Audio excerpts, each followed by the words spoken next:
오늘 저는 에베소서 4장 1절로 6절의 말씀을 가지고 크게 한번 따라하겠습니다. 건강한 교회 공동체, 건강한 교회 공동체 이러한 제목으로 은혜의 말씀을 나누고자 합니다. 사람이 건강을 추구하는 것은 자연스러운 이치입니다. 그래서 어떤 사람은 건강을 위하여 주기적으로 운동을 하기도 합니다. 어떤 사람은 건강식품을 항상 좋아하고 먹기도 합니다. 어떤 사람은 음식이 중요하다 그래서 또 건강 중심으로 추구하는 음식을 먹는데 건강한 밥상을 찾아다니기도 하죠. 그러나 마음의 건강을 지키지 못하면 순식간에 몸이 망가지고 회생불능의 상태로 빠진다고 이야기를 하고 있습니다. 그래서 성경은 모든 건강을 지키기 위해서는 마음을 지키는 것이 무엇보다도 중요하다 이렇게 말씀을 하고 있는데요. 잠언서 17장 2절에 시작. 마음의 즐거운 양약이라도 심령의 근심은 뼈를 마르게 하느니라. 아멘. 그래서 우리가 영육간에 강건하고 몸이 건강하기 위해서는 우리의 마음의 출발이 항상 이 건강한 마음으로 출발해야 된다. 여러분, 영적인 관점에서 예수의 몸된 교회가 건강해야 사실은 우리 영적인 우리도 교회된 우리도 건강한 삶을 살 수가 있는데요. 믿으시면 아멘 하시기 바랍니다. 건강해야 우리가 영적으로 골고루 건강하게 성장할 수가 있고 영적인 강한 힘과 능력을 겸비하고 있어야 마귀의 진을 파할 수가 있고 또 귀신을 쫓아낼 수가 있고 또 믿음 생활을 잘 지켜나감으로 약속된 풍성한 하나님의 축복의 열매를 맺을 수가 있어요. 그러니까 건강한 우리 영적인 삶을 사는 것이 그만큼 중요하다는 거죠. 그래서 우리는 항상 영적으로 건강하고 또 교회도 건강해서 하나님 약속된 복을 받아 누리는 저와 여러분들 되시기를 예수님의 이름으로 축원합니다. 그러면 건강한 교회 공동체의 원리는 무엇일까요? 첫째로 예수님의 사랑으로 서로 용납하고 섬기는 것이다 이렇게 이야기를 하고 있어요. 오늘 본문 에베소서 4장 1절로 2절에 시작. 그러므로 주 안에서 갇힌 내가 너희를 권하노니 너희가 부르심을 받은 일에 합당하게 행하여 모든 겸손과 온유로 하고 오래 참음으로 사랑 가운데서 서로 용납하고 이렇게 말씀을 하고 있습니다. 여러분, 에베소서는 뭘 말하냐면 그리스도의 몸된 교회가 어떤 의미를 가지고 살아야 하고 어떻게 살아야 건강한 교회 공동체를 이룰 수 있는가를 아주 구체적으로 말씀하고 있는 책이 바로 에베소서입니다. 사도 바울은 오늘 그러므로 라고 하는 말을 사용함으로써 그 전에 3장에 교회가 건강하기 위해서는 어떻게 해야 되는 것을 구체적으로 이야기를 했어요. 그 내용은 이렇습니다. 교회가 건강하고 능력 있게 성장하기 위해서는 예수님의 사랑 가운데서 뿌리가 박히고 터가 굳어져 모든 성도와 함께 지식에 넘치는 예수 그리스도의 사랑을 알고 실천하여 하나님께 영광을 돌리라 이렇게 말씀을 하고 있거든요. 그러므로 하면 너희는 사랑 가운데 서로 용납하라 이렇게 이야기해요. 그러니까 주님의 사랑을 모르면 주님의 은혜를 못 얻으면 절대적으로 내 자신도 건강할 수 없고 교회 공동체를 건강하게 하는 영향을 미칠 수가 없다라는 것이죠. 그런데요, 예수님의 사랑은 갑자기 얻어지는 것이 아니라 이 세 가지의 단계를 거쳐서 우리 가운데 들어오게 되고 그 은혜를 체험할 수가 있게 된다라고 하는데요. 먼저 겸손한 마음을 겸비해야 된다 이렇게 말씀을 해요. 이 겸손이 얼마나 중요하냐면 겸손은 남을 존중하고 자기 자신을 스스로 낮추는 태도를 말해요. 그런데 성경에 보니까 야고보서 4장 6절에 보면 하나님이 교만한 자를 물리치시고 겸손한 자에게 은혜를 주신다 이렇게 말씀을 해요. 그러니까 겸손은 축복을 가져오는 통로가 되게 되는 것이고 이 교만한 마음은 하나님의 복을 발로 걷어차는 것과 같은 것이고 하나님의 복을 차단하는 것과 같다라고 이 말씀을 설명을 하고 있어요. 베드로전서 5장 5절도 이렇게 말씀합니다. 시작. 젊은 자들아 이같이 장로들에게 순종하고 다 서로 겸손으로 허리를 동이라. 하나님은 거만한 자를 데려가시되 겸손한 자들에게는 은혜를 주시니라. 아멘입니다. 여러분요, 우리가 하나님의 사랑 이야기하지만 내가 스스로 자신을 겸손하게 낮추지 않으면 하나님의 사랑에 들어올 수도 없고 하나님의 사랑을 체험할 수도 없고 하나님의 사랑을 가지고 남을 섬길 수도 없다는 것을 말씀하고 있어요. 여러분, 우리가 예수님의 은혜로 구원받았거든요. 그런데요, 예수님께서 우리를 사랑한다 그런데 어떤 마음으로 사랑했느냐? 성경은 그의 겸손으로 낮아짐으로 우리를 사랑하셨다 이렇게 말씀을 하셔요. 예수님은 하나님의 본체세요. 믿으시면 아멘. 창조주 하나님의 본체, 그가 없이는 세상에 어느 것도 창조된 것이 없다라고 이 요한복음 1장에 말씀하고 있거든요. 그 창조주 하나님이 육신의 옷을 입고 이 땅에 오셨어요. 그리고 자기 자신을 겸손하게 낮추셔서 종형체를 가졌다. 그리고 십자가에 죽기까지 복종하셨다. 그런데 하나님께서 예수를 지극히 높여 모든 이름 위에 뛰어나게 하시고 하늘에 있는 자들과 땅에 있는 자들과 땅 아래에 있는 자들로 예수 이름 앞에 무릎을 꿇게 하시고 입으로 고백하게 했다. 지극히 높여 하나님의 아들임을 고백하게 했다. 그리고 그 예수님을 하나님 보좌의 우편에 앉게 하셨다. 이렇게 겸손하게 낮아짐으로 십자가에 죽어서 우리를 구원하신 그 예수님을 하나님께서 높이셔서 정말 영광스러운 자리에 앉게 하셨다라고 하는 거예요. 이렇게 낮아짐의 겸손으로 우리를 사랑하셔서 우리가 구원받은 것인데요, 여러분 믿으시면 아멘 하시기 바랍니다. 자, 그런데 예수님은 이것으로 끝난 게 아니에요. 예수님께서는 제 아들에게 이렇게 말씀하세요. 누구든지 나를 따라오려거든 자기를 부인하고 자기 십자가를 지고 나를 따를 것이니라. 무슨 말이에요? 너희들도 십자가를 지고 겸손을 지고 겸손한 마음을 가지고 나를 따르라, 이 말씀이죠. 그러므로 겸손은 십자가를 지는 자세인데 믿으시면 아멘 하시기 바랍니다. 겸손은 자신이 손해를 보더라도 이유를 따지지 않는 자세입니다. 겸손은 자신이 희생을 당함으로 자신에게 속한 모든 공동체가 건강하게 살 수만 있다면 기꺼이 희생을 받아들이는 자세와 마음이 바로 겸손이다. 여러분, 겸손하면 하나님이 보입니다. 할렐루야. 겸손하면 하나님의 십자가가 보입니다. 그리고 십자가를 달게 지고 섬길 수 있는 사랑의 마음이 보이는 거예요. 그래서 겸손 없이 사랑을 우리가 받아들일 수가 없다. 두 번째는요, 하나님의 사랑을 내 마음속에 받아들여서 섬기기 위해서는 온유한 마음의 성품을 겸비해야 된다 말씀을 해요. 최근에 제가 온유한 마음을 자주 이야기합니다. 저는 제가 말한 것이 아니라 성경이 그렇게 말하는 것을 저는 전달할 뿐이죠. 근데 온유가 얼마나 중요하냐면, 온유는 헬라어로 포라우스라는 말인데 길이 잘 들여진 상태를 말해요. 다시 말해서 영적으로 잘 훈련된 마음 자세와 행동이 바로 온유라는 거죠.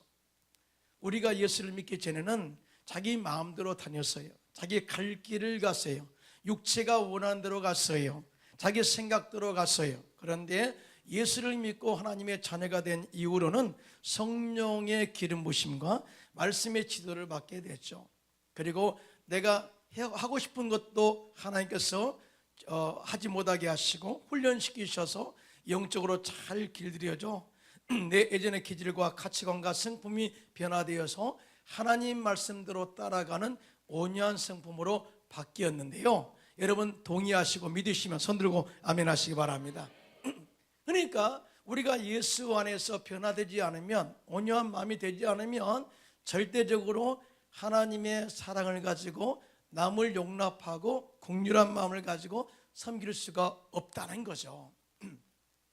그래서 종교개혁자 존 칼빈은 온유의 성품은 부드러운 태도에서 살며 모함의 쉽사리 노하지 않으며 보복하고자 하지 않으며 자기에 대하여 악의로 대하는 자에게 길이 참는 것을 바로 온유한 성품의 소유자다, 이렇게 말씀을 하고 있어요. 이렇게 하나님께서는 말씀과 성령과 기도로 온유하게 길들여진 사람을 들어 하나님의 사랑을 그 안에 품으시게 하시고, 또 하나님의 사랑으로 온유하게 사람들 또 공동체를 섬기게 한다는 것 믿으시면 아멘 하시기 바랍니다. 자, 그런데요, 세 번째 강조한 게 있어요. 하나님의 사랑은 인내로 온전해진다. 인내로. 여러분, 예수님께서 십자가를 지셨어요. 얼마나 고통스러웠겠어요. 정말 초롱합니다. 네가 하나님의 아들이거든 내려와 봐라. 엄청난 조롱거리 앞에서 예수님께서는 침묵하십니다. 그리고 묵묵하게 십자가의 고난을 다 인내하고 참아내십니다. 왜냐하면 이것은 바로 장차 있을 구원의 기쁨을 위해서 참으셨다. 그러니까 하나님의 사랑은 인내로서 온전하게 이루어졌다. 할렐루야.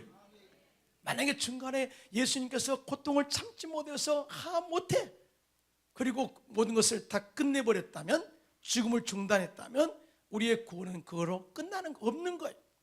그래서 히브리서 기자는 히브리서 12장 2절에 이렇게 말씀하죠. 시작. 믿음의 주여, 또 시작. 믿음의 주여, 또 온전하게 하시는 이인 예수를 바라보자. 그는 그 앞에 있는 기쁨을 위하여 십자가를 참으사 부끄러움을 개치 아니하시더니 하나님 보좌 우편에 앉으셨느니라. 아멘. 그러니까 우리가 십자가의 사랑으로 이웃을 섬긴다, 또 교회 공동체를 섬긴다, 또 가정을 섬긴다, 사회 공동체를 건강하게 만들도록 위해서 섬긴다 할 때 사랑, 그렇게 단순하게 말하면 안 되고요, 그 속에는 겸손함과 온유와 인내가 녹아져 있는 사랑으로만이 섬길 때 우리가 교회 공동체를, 사회 공동체, 가정 공동체를 건강하게 세우는데 일조할 수 있다는 것 믿으시기를 예수님의 이름으로 축원합니다. 그제 우리 교회에서 순종이란 영화를 했어요. 순종의 영화의 내용은 두 선교사님들이 정말 하나님의 말씀에 순종해서 선교지에서 목숨 걸고 그 어렵게 상처난 영혼들을 치료하는, 또 섬기는 그런 내용을 이렇게 다큐멘터리 형식으로 촬영한 영화예요. 그 영화는 단순해요. 그런데 그 섬기는 사랑의 그 모습이요, 강력하게 우리 마음에 찌른 임팩트가 있었어요. 정말 이 감동을 받게 해요. 우간다 내전으로 상처받은 사람들이 모여 사는 딩기디 마을, 반군에게 부모가 자녀에게 살해당하는 모습을 목격했던 아이들은 트라우마로 심한 발작을 일으킵니다. 그 영화에서 그 아이가 정말 귀신 들린 아이처럼 그 고통을 나타내는 모습을 보면은 정말 가슴이 아프더라고. 그러나 김은혜 선교사님은 이들을 예수 그리스도의 사랑으로 품고 그들을 참 보살피고 섬기는 모습을 보게 되어서요. 그런데 이 사역을 하고 있는 김 선교사님은 살아생전에 가족들을 다 가난에 살도록 내버려 두고 이 우간다, 아프리카 딩기디 마을로 들어가서 그 사람들을 보살피고 세상을 떠난 그 아버지 목사님, 선교사님의 그 아버지의 마음을 원망 가운데 있었어요. 아버지의 마음 이해 못하고 원망 가운데 살았어요. 그런데 은혜는 뭐냐? 그 아버지가 떠난 이후에 그 딸이 아버지의 사역을 그대로 이어가는 그런 삶을 살게 된 거예요. 그곳에서 학교를 운영하고 교회를 또한 섬기면서 아버지의 마음을 알고자 애를 씁니다. 그리고 그 섬김의 과정을 통해서 아버지가 하나님을 얼마나 사랑했는가, 그리고 아버지의 말씀에 그 아버지가 하나님께 그 아버지가 얼마나 말씀대로 살려고 순종을 그렇게 했는가를 깨닫게 돼요. 그러면서 이 김순교 여사님이 아버지의 마음을 이렇게 생각하죠. 아버지는 가정을 팽개친 것이 아니라 성경 말씀을 믿은 것이다. 성경 말씀에 그렇게 하죠. 너희는 먼저 그 나라와 그 일을 구하라. 그리하면 이 모든 것을 너에게 더하시리라. 아멘. 그러니까 내가 하나님의 나라와 하나님의 영광을 위해서 내가 헌신한다면 우리 가족은 하나님이 책임져 줘요 라고 하는 확실한 믿음을 가지고 좋으신 하나님을 붙잡고 섬겼다 라고 이렇게 아버지를 이해하게 되었어요. 그래서 아버지를 이해하는 그 순간에 아버지의 마음을 가지고 아프리카 우간다 딩기디 마을 사람들과 아이들을 주 예수의 사랑으로 겸손하게 섬기는 것을 보았습니다. 한편 이 중동 테러 단체 IS의 주민 학살 등 온갖 만행에 견디다 못해 시리아에서 레바논으로 탈출한 상처받은 어린 아이들을 섬기는 그런 선교사가 있었습니다. 이 선교사님은 이 안정적인 대기업을 그만두고 레바논 자흘레 난민촌에서 상처 입은 영혼들을 보듬어주고 있는 김영화 선교사님 부부들의 사역을 소개해서요. 그 가운데 특별히 알리라는 그런 어린아이, 숨어 사는 정말 세상에 빛을 보지 못하는 그 아이를 끌어내는데 아주 핵심적으로 사랑을 가지고 역할을 하게 됩니다. 자, 그런데요, 이 두 부부 선교사님은 각기 다른 장소에서 환경도 다르고 또 상황도 다른 곳에서 섬기는 그런 선교사역을 하는데요. 그런데 공통점이 있습니다. 어떻게 보면은 장소가 다르고 대상도 다르기 때문에 다른 방법으로 섬겨야 되잖아요. 그런데 그 마음속에 훈련된 마음은 동일하게 하나다. 첫째, 사랑으로 그들을 보듬어 안았다. 여러분 동의하시면 아멘. 그 다음에 겸손함으로 그들을 바라보았다. 겸손함으로. 또 뿐만 아니라 환경의 어려움, 죽음의 위기 앞에서도 굴하지 않고 담대하게 복음을 전하는데 온유한 마음으로 그들을 섬겼어요. 그리고 끝까지 인내함으로. 잠깐 어렵고 힘들면 나올 수도 있는데 그렇지 않고 이렇게 질문했어요. 기자가 만약에 IS의 공격으로 만약에 죽음의 위기 앞에 닥쳐 순교를 당한다면 어떻게 하겠습니까? 라고 물었어요. 그때 선교사님이 만약에 그런 상황이 온다면 그렇게 해야 되겠죠 라고 하는. 그러니까 선교는 정말 인내, 끝까지 목숨 바쳐 인내함으로 온전히 드릴 때 선교의 열매가 맺게 된다. 동의하시면 아멘 하시기 바랍니다. 이렇게 그들은 예수 그리스도의 사랑으로 낮아짐으로 섬겨서 그 섬기는 공동체와 교회가 건강하게 세워져 가고 있는 것을 보게 됩니다. 이와 같이 겸손과 온유함과 인내와 사랑에 충만한 사람들의 섬김이 있는 것은 교회에도 은혜가 넘치게 될 줄로 믿습니다. 또 사람들을 행복하게 할 줄로 믿습니다. 모두가 한마음으로 하나님을 기쁘게 섬기게 되는데요, 이 영적인 주역이 저와 여러분 되시기를 예수님의 이름으로 축원합니다. 두 번째, 건강한 교회 공동체를 만드는 원리는 성령 안에서 부르심의 한 소망으로 섬겨라, 이렇게 말씀을 해요. 오늘 본문 에베소서 4장 4절로 6절입니다. 시작. 몸이 하나요 성령도 한 분이시니 이와 같이 너희가 부르심의 한 소망 안에서 부르심을 받았느니라. 주도 한 분이시요 믿음도 하나요 침례도 하나요 하나님도 한 분이시니 곧 만유의 아버지시라. 만유에 계시고 만유를 통일하시고 만유 가운데 계시도다. 아멘. 여러분 이 말씀 속에는 딱 하나가 나옵니다. 우리는 하나다. 성령도 하나다. 믿음도 하나다. 침례도 하나다. 하나님도 한 분이시다. 그리고 그 하나님이 만유 가운데 통일하셨다. 누구를 통해서? 바로 예수 그리스도를 통해서 통일하셨다. 아멘.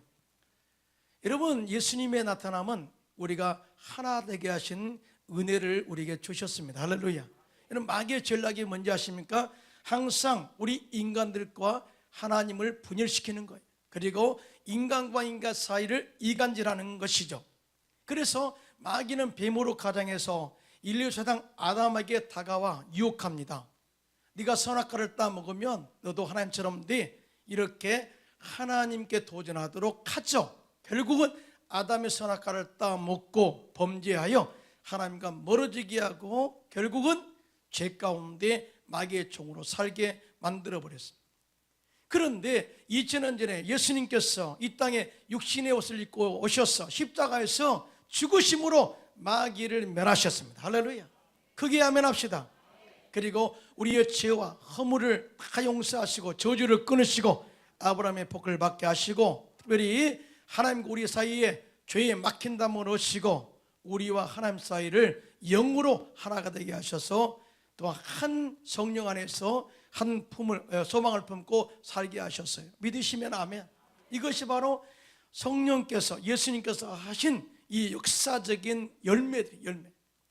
이에 대해서 에베소서 2장 16절로 18절에 시작. 또 십자가로 이 둘을 한 몸으로 하나님과 화목하게 하려 하심이라. 원수된 것을 십자가로 소멸하시고 또 오셔서 먼 데 있는 너희에게 평안을 전하시고 가까운 데 있는 자들에게 평안을 전하셨으니 이는 그로 말미암아 우리 둘이 한 성령 안에서 아버지께 나아감을 얻게 하려 하심이라. 아멘. 다시 말해서 우리가 하나 될 수 있는 은혜를 깨닫게 하는 것, 십자가의 능력이 하나님과 우리 사이에 막힌 담을 하셨다. 또 십자가의 은혜가 우리 사람 사이에 막힌 담을 헐고 하나가 되게 하셨다라고 하는 이 영적인 능력의 은혜는 바로 성령의 능력으로만이 가능하다. 믿으시면 아멘. 크게 아멘 합시다. 여러분, 예수님의 제자들이 오순절 날에 마가의 다락방에 임한 성령의 충만한 능력을 받게 됩니다. 그때 그들의 영이 눈이 떠지는데 그들 깨달은 게 뭔지 아십니까? 예수님께서 십자가의 죽으심으로 마귀를 멸하시고 우리를 죄에서 건져내시고 저주를 끊으시고 아브라함의 복을 받게 하시고 그 다음에 병자가 치료함 받아 믿는 자 천국 간다는 것을 믿게 된 거예요. 믿게 된 거예요. 깨달은 것을 믿은 거예요. 믿은 거예요. 그리고 나가서 담대하게 복음을 전할 때에 하루에 3,000명, 다음 날은 안진뱅이를 고칠 뿐만 아니라 그로 인해서 5,000명이 주께로 돌아와 이 열매를 맺는 역사를 이루게 됐습니다. 뿐만 아니라 담대하게 죽음을 각오하고 나가서 예수를 때 지상 명령을 수행하는 그런 선한 영향력을 미치게 된 것이죠. 성령이 그렇게 그들의 마음속에 소망을 주고 깨달음을 주어서 그렇게 행동을 하겠다는 거죠. 여러분, 사도 바울을 보세요. 사도 바울도 이방인의 사도로 부름받아서 그가 예루살렘 올라갈 때에 잡혀간다는 것을 알았어요. 이 말을 할 때 이 밀레도에서 에베소 교회 장로들과 대화할 때 장로들이 올라가지 말라 이렇게 이야기하죠. 그때 이 사도행전 20장 22절로 24절 이렇게 말씀합니다. 시작. 보라, 이제 나는 성령에 매여 예루살렘으로 가는데 거기서 무슨 일을 당하는지 알지 못하노라.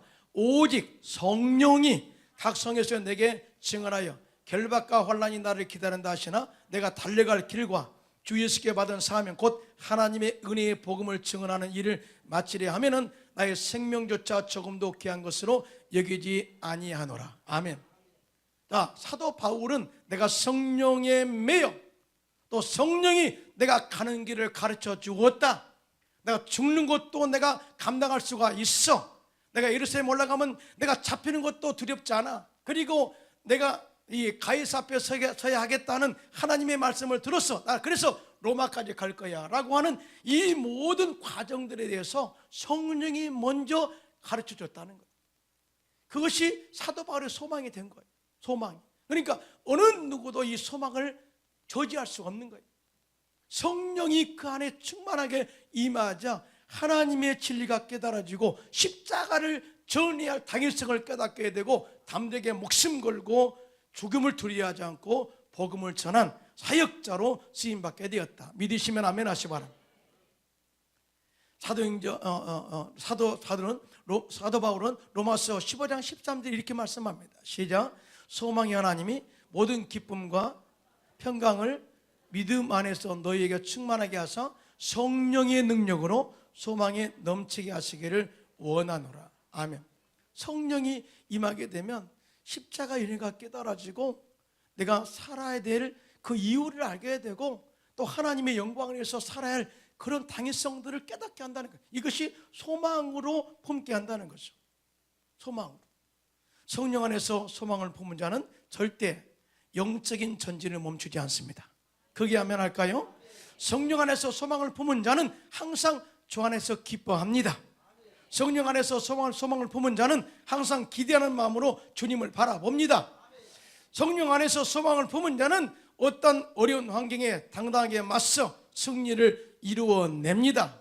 아멘. 이것이 바로 성령 안에서 소망을 품은 자의 행동이죠.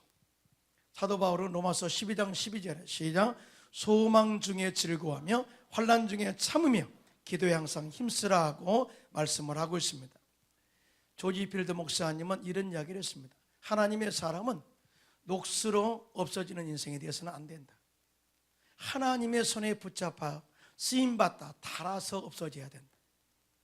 이런 사람들이 되시기를 예수님의 이름으로 축원합니다. 하나님은 당신 자체가 소망이라고 이야기합니다. 희망이라고 이야기합니다. 에레미야서 29장 11절입니다. 시작. 야훼의 말씀이라 너희를 향한 나의 생각을 내가 아나니 평안이요 재앙이 아니니라 너에게 미래와 희망을 주는 것이니라고 이렇게 말씀을 하고 있습니다. 여러분, 소망이란 하나님을 바라보는 것이 할렐루야. 소망이란 하나님께 이 마음을 돌리는 것을 말합니다. 여러분, 하나님께 우리의 마음을 두고 바라보고 행해서 바라볼 때 하나님의 비전이 나의 비전으로 받아들일 줄로 믿습니다. 그러기 위해서 우리가 끊임없이 기도하고 성령으로 충만을 받아야 됩니다. 사람이 편식을 하면 영양 불균형이 일어납니다. 그래서 또 생각지도 않는 그런 질병이 생기기도 하죠. 그래서 이 원푸드 다이어트는 안 좋다고 제가 이야기한 적이 있어요. 또 운동도 마찬가지죠. 한 가지 운동만 계속하면 몸의 불균형이 일어나서 다른 부분이 약해져서 병약할 수가 있습니다. 또 영적인 우리의 건강도 마찬가지입니다. 한 가지만 봉사를 주장하는데 안 돼요. 또 뿐만 아니라 다른 사람의 섬김을 무시하거나 가볍게 여기는 것도 공동체의 분열을 가져올 수가 있음을 이야기합니다. 그래서 오늘 보면 에베소 4장 7절에 시작. 우리 각 사람에게 그리스도의 선물의 분량대로 은혜를 주셨다라고 말씀을 해요. 그러면서 에베소서 4장 11절로 12절에 각자에게 준 은사가 다 다름을 이야기하는데요. 함께 합독해요. 시작. 그가 어떤 사람은 사도로, 어떤 사람은 선지자로, 어떤 사람은 복음 전하는 자로, 어떤 사람은 목사와 교사로 삼으셨으니 이는 성도를 온전하게 하여 봉사의 일을 하게 하며 그리스도의 몸을 세우려 하심이라. 아멘. 그러니까 우리가 교회 안에서 가장 중요한 것은 독불장구는 안 된다. 각자가 주어진 은사를 인정하고 서로 다름을 인정하고 서로 함께 봉사하면서 아름다운 하모니를 이룰 때 그 교회가 공동체가 건강할 수가 있다. 믿으시면 합니다. 가정도 마찬가지. 골고루 자기에게 맡은 일들을 할 때 가정이 건강하고 행복한 열매를 맺게 되는 것입니다. 사회도 마찬가지예요. 나는 옳고 당신은 나쁘다 아니고요. 정말 나의 부족함을 다른 사람이 채울 때에 사회 공동체가 건강하게 되는 것입니다. 할렐루야. 그러니까 회사를 운영할 때도 다양한 사람이 모여서 아름다운 회사, 건강 회사를 만들어가는 것이죠. 이것을 영적으로 잘 리드하고 지도하는 지도자가 아주 훌륭한 지혜의 지도자인 것입니다. 할렐루야. 그러므로 우리는 정말 이 섬김의 영성, 남을 인정하고 용납하는 영성을 겸비할 때 서로가 섬기면서 영적 건강을 유지할 수가 있음을 이야기하고 있습니다. 할렐루야. 올해 우리는 한 사람이 한 명 이상 전도해서 하나님의 꿈을 이루자고 소망을 선포했어요. 물론 이 말씀을 들으면 부담이 될 수도 있겠지만 우리가 성령 안에서 소망을 품고 비전을 품고 도전한다면 반드시 하나님께서 이루게 하시고 하나님께서 우리의 이 섬김을 통해서 기뻐할 줄로 믿습니다. 제가 헝가리에서 선교사로 사역할 때 항상 제 마음속에 가끔 섭섭이가 올 때가 있어요. 피 한 방울도 섞이지 않는 이 사람들에게 또 이 민족을 사랑하기 위해서 왔는데 이렇게까지 희생해야 되는가? 그럴 때마다 하나님께서 제 마음속에 예수님의 겸손과 온유와 인내의 마음을 보여주었어요. 그리고 이렇게 말씀하시더라고요. 나의 십자가의 사랑은 너만 사랑한 것이 아니라 세상의 죄인들, 세상에 정말 죄 가운데 고통받고 있는 사람들을 구원하기 위한 하나님의 사랑이야. 제가 회개 많이 했고요. 그때부터 저는 예수 그리스도의 마음을 품고 정말 기쁨으로 섬겼을 때 많은 열매를 맺었던 것을 기억합니다. 그렇습니다. 건강한 공동체는 그냥 저절로 되지 않아요. 제가 여러분에게 하나 또 제시합니다. 많은 사람들이 신앙의 열매, 신앙의 행복을 이야기할 때 다른 사람들을 항상 먼저 내세울 때가 많아요. 저 사람 변화되지 않았어요. 저 사람 정말 좋은 모델이 못 돼요 라고 하는 것 아니죠. 이제부터는 여러분의 생각을 바꿔야 됩니다. 여러분이 건강하면 여러분 가정도 건강할 줄로 믿습니다. 여러분이 건강하면 우리 교회 공동체도 건강할 줄로 믿습니다. 여러분이 건강하면 이 사회 공동체도 건강한 영향을 미치게 될 줄로 믿습니다. 그러기 위해서는 우리가 성령 안에서 온유와 겸손으로 한 소망과 비전을 가지고 각자에게 주어진 하나님의 은사와 재능을 가지고 한 마음으로 섬겨 이 건강한 공동체를 만들어서 모두가 다 행복하게 사는 그러한 영향을 미치는 저와 여러분들 되시기를 예수님의 이름으로 축원합니다.